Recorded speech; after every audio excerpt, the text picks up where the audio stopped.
आजपासून मुख्यमंत्री देवेंद्र फडणवीसांनी पॉडकास्ट मालिका सुरू केली। आषाढीच्या निमित्तानं मुख्यमंत्र्यांनी जनतेशी संवाद साधला। देवांच्या पावलांनी महाराष्ट्राची कहाणी सुरू होते असं फडणवीस म्हणालेत।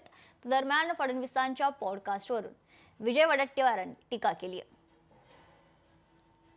महाराष्ट्र धर्म पुढे ठेवून महाराष्ट्रातला शेतकरी, महाराष्ट्रातला बेरोजगार, महाराष्ट्रातील महिला, महाराष्ट्रातला रोजगार हे सर्व वाढावेत आणि महाराष्ट्र सुखी व्हावा हा जर धर्म जोपासत असतील तर आम्हाला आनंद आहे, त्याचं आम्ही स्वागत करतो। देवेंद्र फडणवीसांनी जे आज पॉडकास्ट केलं त्याच्यामध्ये महाराष्ट्र धर्म, भागवत धर्म कुठेही दिसला नाही।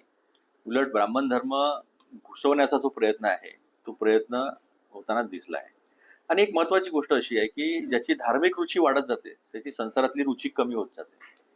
म्हणजे शासन, राज्य शासन चालू, राज्यशाखा टाकणे, शासन प्रशासन करणे, लोकांचा विचार करणे, ह्या गोष्टीपासून तो दूर होत जातो। त्यामुळे मला असं वाटतं की भाजपला आता नवीन मुख्यमंत्री शोधावा लागणार आहे, कारण की आता हे धार्मिकतेकडे यांची जी ओढ आहे ती शासनातली ओढ जी आहे ती कमी होण्याची शक्यता आहे, होऊन म्हणण्यापेक्षा कमी होण्याची शक्यता आहे। त्यामुळे भाजपला नवीन मुख्यमंत्री शोधावा लागेल।